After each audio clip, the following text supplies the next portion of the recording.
কেন্দ্রীয় সরকার আপনাদের জন্য একটা বড় খবর এনেছে।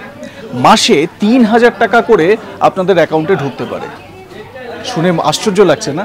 এবারে পুরো বিষয়টা আপনাদের বলি। কেন্দ্রীয় সরকারের একটি প্রকল্প রয়েছে, যে প্রকল্পটির নাম হচ্ছে মানধন প্রকল্প। এবারে এই মানধন প্রকল্পটি হচ্ছে কি, সেটা হচ্ছে একটি পেনশন প্রকল্প টাইপের।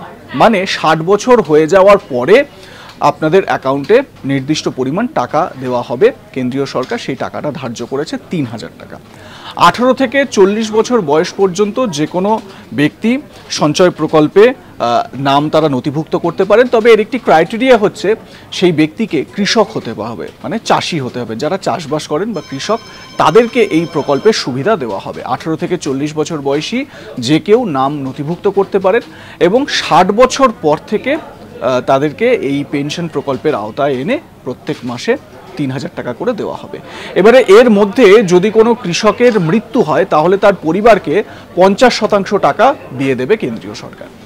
কেমন লাগলো জানাতে ভুলবেন না। দেখতে থাকুন আজ তাক বাংলা।